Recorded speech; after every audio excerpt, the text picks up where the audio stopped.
And it made me think the other day about the first job I ever had in politics, which was in 1988, 1989. I went to work for Margaret Thatcher, and I'd just left university. And I looked back to that time. At that time, the Berlin Wall was falling, the Soviet Union was breaking up, Russia was becoming a friend, China was joining the WTO and the World Trade Organization. Democracy was spreading across Europe and in many ways across the world. More and more countries were adopting market-based economics. It wasn't the end of history, but it felt like a time where we were making extraordinary progress. And you contrast that with today, and it really couldn't be more different. A war in Europe, a conventional war in Europe, this crisis in the Middle East, a much more aggressive China, an unbelievably aggressive Russia. Instead of free trade spreading, more and more countries adopting protectionism. And I think the first thing to realize in this different world is just how much has changed and how unlikely it is to snap back.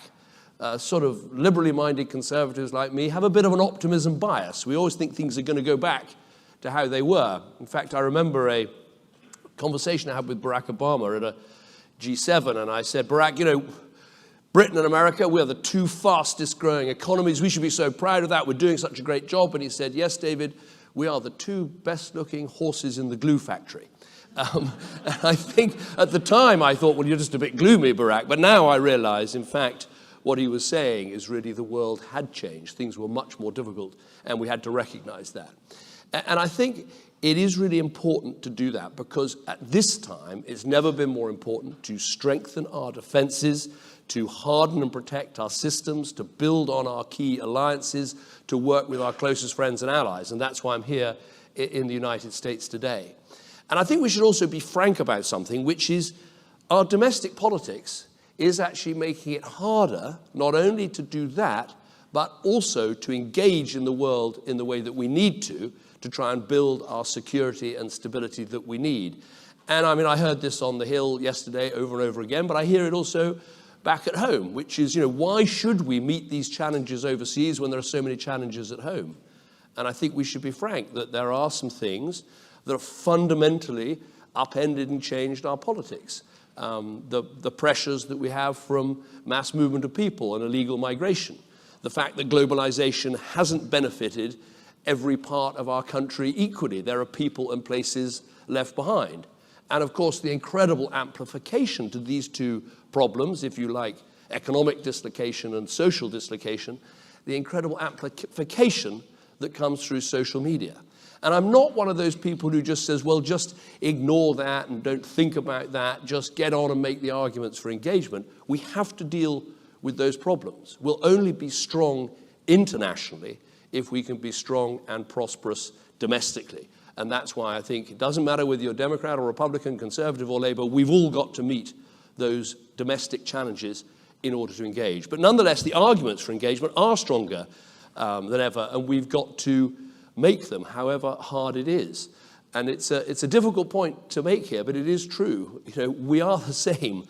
Our people live all over the world. Our businesses trade all over the world. We benefit massively from investing in that engagement to try and deliver the security and the stability that we need. The biggest beneficiary of Pax Americana was America, and it's worth making that argument over and over again.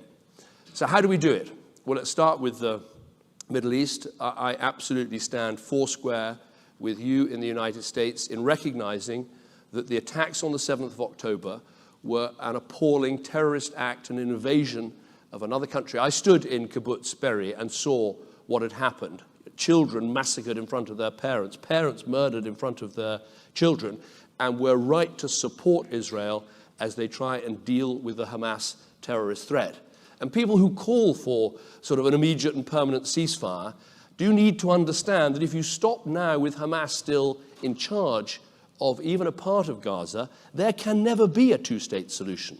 So I think it's important we support Israel while at the same time arguing about the importance of international humanitarian law, the importance of reducing civilian casualties. And we will make those points over and over again. But I want to make this point. As we look ahead and think about the future and how we try and build a future for Israel and for Palestinian people to live in dignity and justice, The D bit of FCDO, the development part, is going to be every bit as important.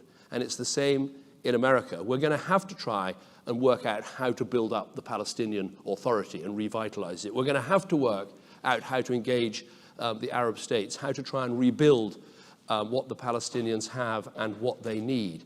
And to people who say, well, this development bit, it's a rather soft bit of your foreign policy or your security policy, and really the issue is China, I would just make this point, that we need, Britain and America and the countries that believe in democracy and freedom, we need to offer other countries an alternative to China. As Larry Summers once said, it's no good if you go to an African country and they say, yes, it's great, China builds us a bridge, you just give us a lecture. That's no good. We've got to offer that alternative. And I think it's a really important thing we can work together to make sure we're able to put investments into those countries rather than leave them to the mercy of Chinese debt traps. But crucially, what I want to talk about today and why I'm here is Ukraine. I have a very simple and straightforward view about this. Putin's invasion of Ukraine was the worst example of one state invading and wrecking the sovereignty of another state that we have seen since the Second World War. And it is a huge challenge to us. I'm not worried about the strength and unity and consensus and bravery of the Ukrainian people. I've been there, I've seen it for myself. I'm worried that we're not going to do what we need to do. Add up the economies of the countries that are on the side of Ukraine. We outmatch Russia by 30 to 1 in terms of the size of our economies, the size of our GDPs. We've just got to make that size count. And we've got to make sure we give them the weapons, the economic support, the moral support, the diplomatic support, but crucially that military support that can make a difference. And I want to just take the few moments I've got in my 10 minutes, I think I've still got a couple left, which is to try and take on some of the arguments that you hear against this engagement. The first thing you hear is, it's failing, it's not working. I think that is nonsense. If you look at what the Ukrainians have done, they have taken back half of the territory that Russia stole. Yes, it's something of a deadlock on land at the moment, but I was standing in the Odessa port just a couple of weeks ago, where the Ukrainians have pushed the Russian Navy back right across the Black Sea. In the process, they've sunk about a fifth of the Russian Black Sea fleet. They've opened up a maritime way so they can export their goods and their grain, and over 200 ships have used that maritime lane since that amazing work was done. So they are exporting again, they're growing again, their economy is succeeding again, and we should be backing them on that basis. Now, the second thing you hear is Europe pulling its weight? Isn't this all the US, and are we doing enough? Well, you are doing an incredible job, the weapons you supply, the economic support you give, but the figures now show that actually European countries are doing, if you add up the economic support and the military support, are doing twice as much as the United States. So the support really is there. And if you vote through this package, however you do it and whatever you have to connect it with in Congress, it will give an enormous fillip to those European countries. But the other thing I'd say is, yes, in the past, sometimes Europe has been rather disunited. But I was at the NATO conference in Brussels a couple of weeks ago, and I've never seen NATO so united, so engaged, and with Finland and Sweden joining, actually growing and succeeding. That is already a massive failure for Putin, that he's managed to bring about that unity. Now, the next thing you hear is, well, is the strategy clear enough? Do we know what we're trying to do? Yes, we're trying to help the Ukrainians through what is going to be a difficult winter, and we want to supply them so they can rebuild next year and sustain what they're doing. Why is that so important? Anything less than that is a victory for Putin. And if there is a victory for Putin, it won't be the end of this. I stood in Tbilisi in Georgia in 2008 when he took a part of that country and warned this would happen. And now it's happened in Ukraine. And if we let him win in Ukraine, it will be somewhere else next. And it won't just be American money that's at risk. It might be a NATO country, so it could be American lives. The value for money of what you have put in is astounding. What is it, like maybe 10% of your defense budget? Used by the Ukrainians has destroyed half of Russia's pre-war military assets. Now, if that isn't a good investment, I don't know what is. I think the final point that people raise is, What about Ukraine? Is it corrupt? Should we be helping this country? Of course, Ukraine isn't perfect, but it is a democracy. It's a democracy that voted in a referendum, every part of that country, Crimea included, Donbass included, to be an independent sovereign country. It is a democracy. It has a remarkable president in President Zelensky, and it's passing laws that are tougher on corruption than anything that exists in your country or in my country. So I see it as the great test for our generation, the great challenge for our generation. Are we going to defend this democracy? And are we going to recognize that European security is also American security? And we should stay united on this. We should pass this money to the Ukrainians. We should back them and make sure that it's Putin that loses. Because if that money doesn't get voted through, there are only two people that will be smiling. One of them is Vladimir Putin in Russia. The other one is Xi Jinping in Beijing. And I don't know about you, but I don't want to give either of those people a Christmas present. Thank you very much. Jennifer.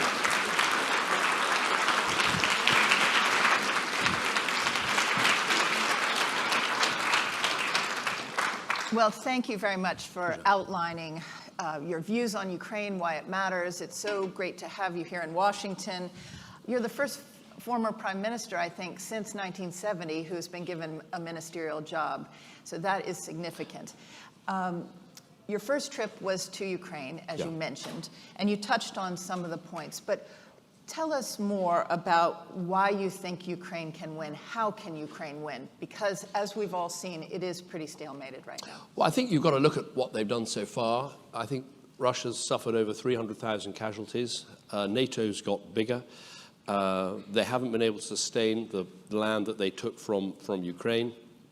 And I think you can see, with examples like the Black Sea, just how Ukraine can push back. And I think, just to give you one example right now, if we are able to give Ukraine more of the long-range missiles that the UK has been giving, and the US has too, bringing Crimea under proper threat, there is nothing that will drive Russia further back and put Putin more on the back foot than actually seeing that Crimea, which is legally part of Ukraine, is properly under attack from Ukrainian forces. So, look, sometimes you have to be patient. And I think that's one of the problems we have in democracies, is we can be impatient.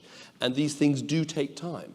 But I'm absolutely convinced this is worth investing in. And the Ukrainians, there is no doubt that they are absolutely committed to recovering their territory. And I think that we should be helping them with that. Do you think for NATO and the U.S. in particular that Crimea is a red line, and that's why the U.S. has not provided the long-range missiles that the UK has provided? It certainly shouldn't be a red line, because Crimea is part of, there was I'm a bit of an expert on referendums, but there was a referendum in 1991. You said it, not me. I know, I thought I'd get it in there just quickly. In 1991, there was a referendum, and every part of Ukraine, Donbass included, Crimea included, voted to be part of Ukraine as an independent sovereign state.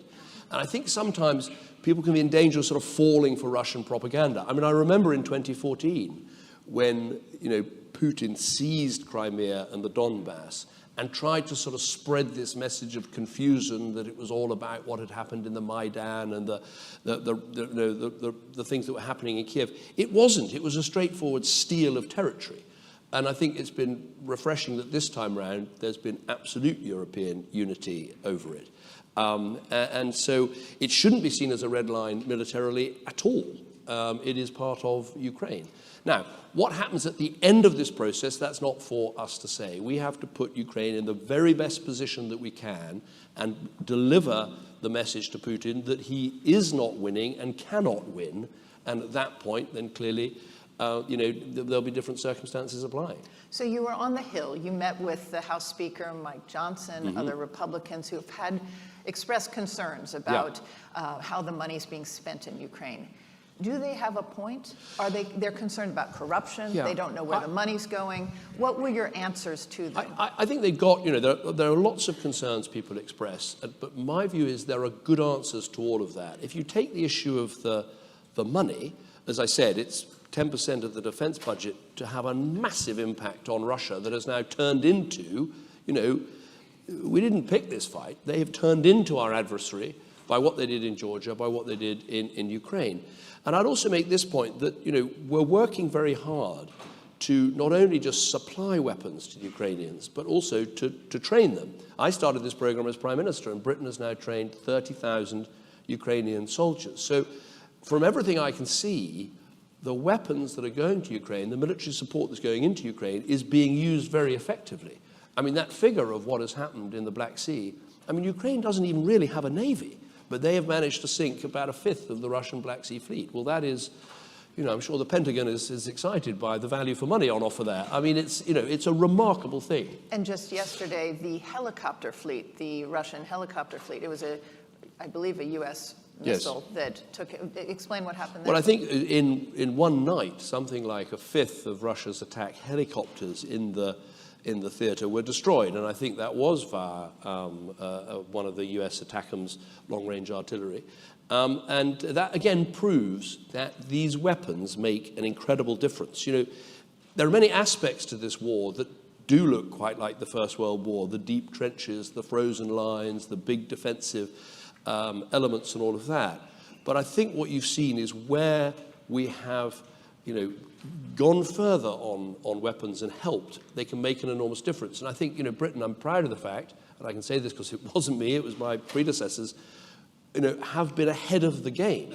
There are a lot of people concerned, should we give the Ukrainians anti-tank weapons? We did give anti-tank weapons. That wasn't an escalation. It was just, quite rightly, one ally giving another ally the right to defend itself. Same argument about tanks. Same argument about long-range artillery. Same argument about jets.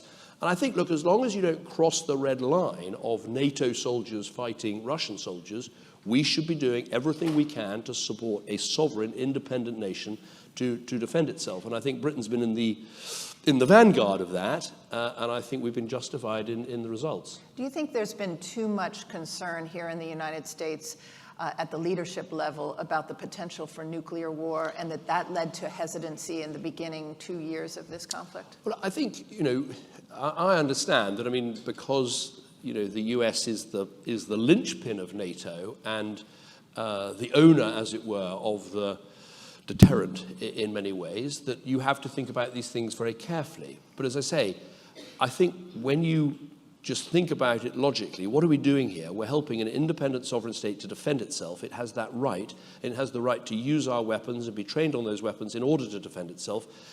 That doesn't limit you to no tanks or no long-range artillery or no long-range missiles. It means all of those things, sometimes with proper safeguards, should be available. So I think sometimes there's been a hesitancy over escalatory threats, which actually experience hasn't borne out. But do you think the nuclear threat is off the table now?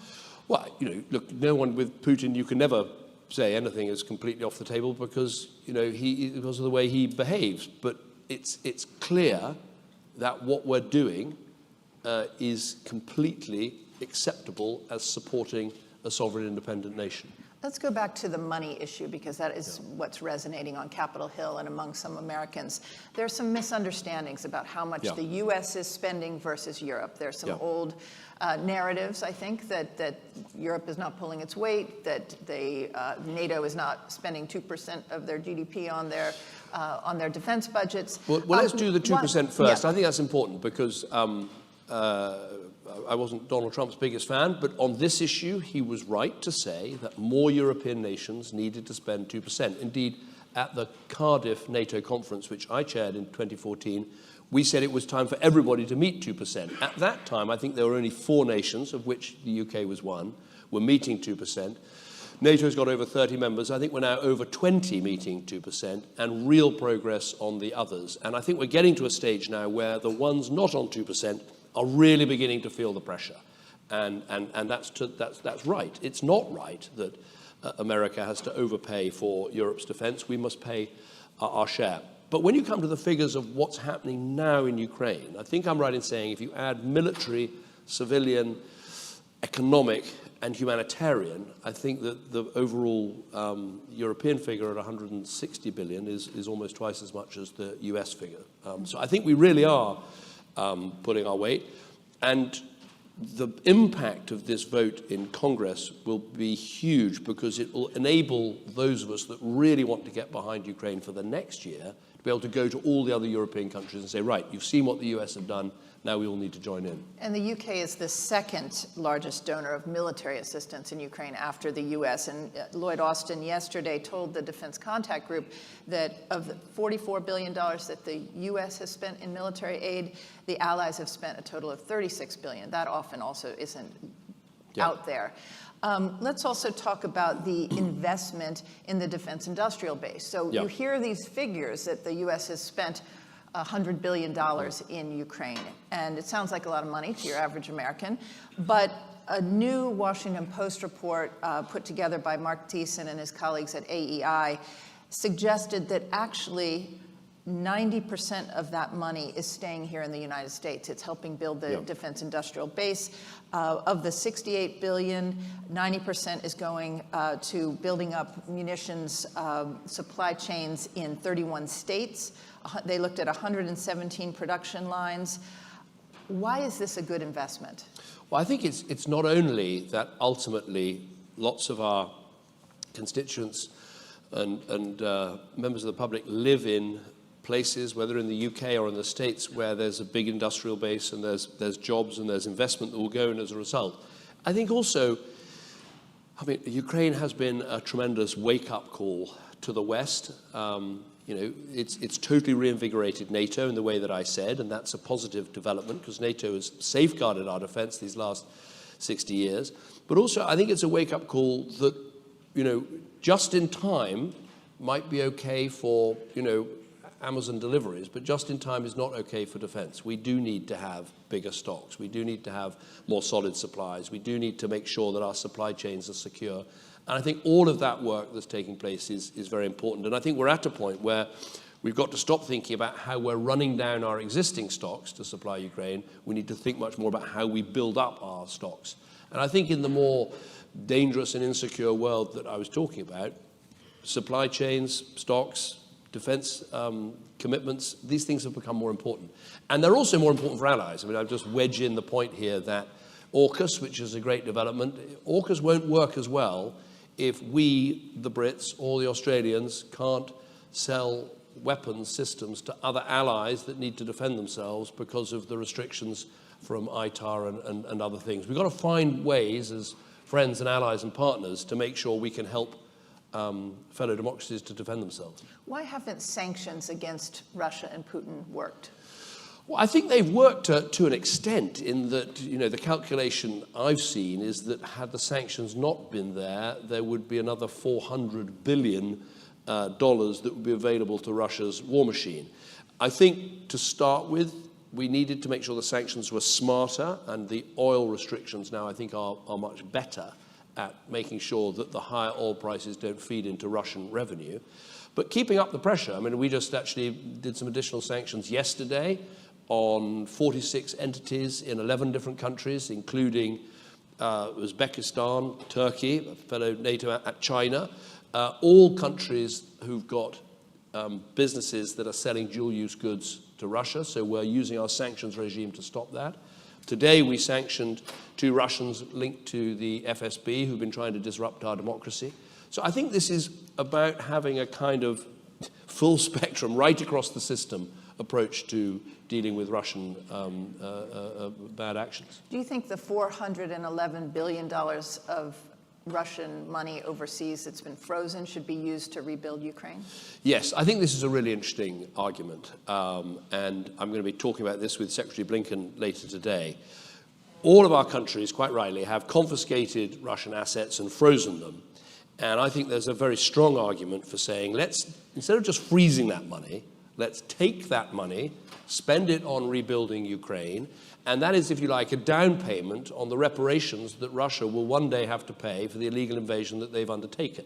Now, there are lots of arguments that will be produced against this. Arguments about, won't this chill investment in our economies, or isn't this somehow breaching legal undertakings of the past, or all the rest of it. I've looked at all the arguments, and so far I haven't seen anything that convinces me this is a bad idea. And I think it does fall under the bracket of what I said in my remarks, that, the world has changed. The world's changed with Putin's invasion.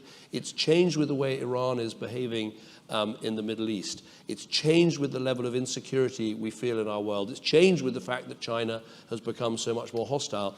And there's a tendency in our wonderfully vibrant democracies, as I said, of wanting, being the party for a better yesterday. We want it to snap back.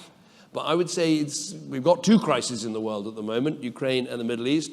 I think it's probably more likely we get a third than we lose one of the two we got already. Let's talk about China. Today's Pearl Harbor Day. What would a Chinese Pearl Harbor look like, in your view?